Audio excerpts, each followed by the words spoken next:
बिस्मिल्लाहिर्रहमानिर्रहीम। आप देख रहे हैं मीडिया पॉइंट 071। इस वक्त मैं मौजूद हूँ जेल मोड़ पुराना सक्खर पर, जहाँ पर 3 माहिर मुसव्विर शहर की अहम दीवारों को खूबसूरत बनाने के लिए काम कर रहे हैं। अरसे से बदहाल दीवारों को बेहतर बनाकर शहर की खूबसूरती में अपना किरदार अदा कर रहे हैं। हम इनसे मालूम करते हैं आया वो किस तरह का काम कर रहे हैं और क्यों कर रहे हैं। सक्खर शहर में कर रहे हैं तो ताकि सक्खर शहर की खूबसूरती बढ़े।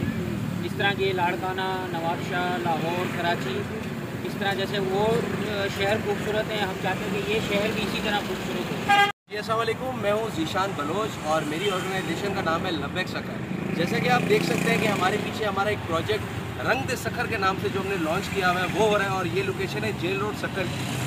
जैसा कि ये हमारा बारवा प्रोजेक्ट है, सक्खर की मुख्तलिफ जगहों पे हमने जो डेड वॉल्स थी उनको पेंट करना स्टार्ट कर दिया है, और ये एक पॉजिटिव मैसेज दिया है सक्खर की आवाम को कि आएँ, अपने शहर को ओन करें, हमारे साथ काम करें, अपने प्लेटफॉर्म पे काम करें, ताकि ये जो शहर है, ये जो मेहरान है, हमारा जो एक जजीरा है, ये पूरे मुल्क में उजागर होके आए। जी सर। जिन दोस्तों ने अभी तक चैनल को सब्सक्राइब नहीं किया है वो कर लें। Parvez Khan, media point 071।